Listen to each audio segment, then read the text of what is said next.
আমেরের জীবনে অনেক বড় স্বপ্ন ছিল, সে হজ করতে যাবে, সে কাবাগর তাওয়াফ করবে, এটা তার স্বপ্ন ছিল। এবং গত পরশুদিনই তার হজের ফ্লাইট ছিল। সে যখন এয়ারপোর্টে আসলো, পাসপোর্টে নিরাপত্তা জনিত কিছু সমস্যার কারণে তাকে একটু দাঁড় করিয়ে রাখা হলো। সমস্যার সমাধান যখন হলো, তাকে যখন ছেড়ে দেওয়া হলো, তখন আসলে অনেক দেরি হয়ে গেছে। কারণ আমেরের সাথে অন্যান্য যে হজ যাত্রী তারা এতক্ষণে বিমানে উঠে গেছে এবং বিমানের দরজা ভিতর থেকে বন্ধ করে দেওয়া হয়েছে। তখন সেই এয়ারপোর্টের অফিসাররা সেই পাইলটের সাথে কথা বলল, পাইলটের সাথে যোগাযোগ করলো, পাইলটকে বলল যে দেখেন, একজন হজ যাত্রী নিরাপত্তা জনিত কিছু সমস্যার কারণে বিমানে উঠতে একটু দেরি হয়ে গেছে, তাকে একটু বিমানে উঠিয়ে নেন। সে বিমানে উঠতে পারে নাই।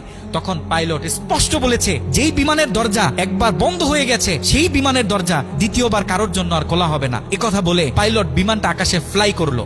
সেই অফিসাররা তখন আমেরকে বুঝাইতেছে, দেখো বিমান তো চলে গেছে, তুমি আর যেতে পারবে না, তুমি বাড়িতে চলে যাও, নেক্সট টাইমে তুমি হজে যাওয়ার জন্য ট্রাই করো। তখন সে আমাদের মুসলিম ভাই, সে হজ যাত্রী, সে কি বলেছে জানেন? সে বলেছে, আমি আমার রবের উপর পরিপূর্ণ তাকওয়া রাখলাম, আমি আমার রবের উপর পরিপূর্ণ আস্থা রাখলাম, আমি হজ করেই বাড়িতে ফিরবো, হজ না করে আমি বাড়িতে ফিরবো না।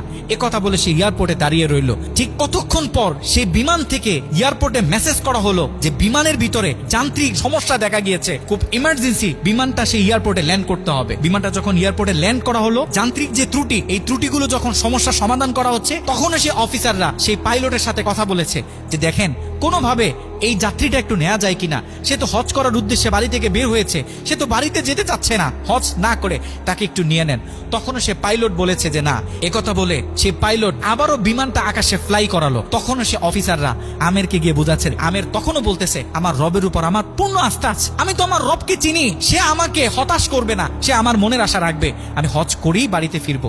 কথা যখন বলতেছে, এর ঠিক কিছুক্ষণ পরে আবারও সেই বিমান এয়ারপোর্টে মেসেজ করলো যে বিমানের ভিতরে এখন আগের চেয়ে বেশি কিছু যান্ত্রিক ত্রুটি দেখা গিয়েছে, বিমানটা আকাশে ফ্লাই করতেছে না, বিমানটা ইমার্জেন্সি আবার এয়ারপোর্টে ল্যান্ড করতে হবে। বিমানটা যখন এয়ারপোর্টে ল্যান্ড করলো, তখন সে পাইলট নিজে বিমান থেকে নেমে সে অফিসারদেরকে বলতেছে, সেই হজ যাত্রী কই, যাকে ছাড়া আমরা মক্কার উদ্দেশ্যে রওনা দিলাম, তাকে আমার হাতে তুলে দেন। আমি যতটুকু বুঝতেছি, তাকে ছাড়া এই বিমান যতবারই আমরা আকাশে ফ্লাই করব, মক্কার উদ্দেশ্যে রওনা হব, আমার মনে হয় না যে এই বিমান স্বাভাবিকভাবে মক্কাতে গিয়ে পৌঁছাবে। তখন সে পাইলট সে আমেরের হাত ধরে নিজে নিয়ে সে বিমানের ভিতরে বসিয়ে দিল। দেখেন, আল্লাহ পাক তো স্পষ্ট বলতেছে, ওয়ামাই ইয়াতাওয়াক্কাল আলাল্লাহি ফাহুয়া হাসবুহ, যে আমি আল্লাহর উপর তাওয়াক্কুল করবে, তার জন্য আমি যথেষ্ট, যত বড় বিপদ হোক। যখন আপনি আল্লাহর উপর তাওয়াক্কুল করবেন, তখন আল্লাহ পাকের পক্ষ থেকে আপনার উপর যে বারাকা, যে ব্লেসিং গুলো আছে, এগুলো তখন আল্লাহ পাক বাড়িয়ে দিবে।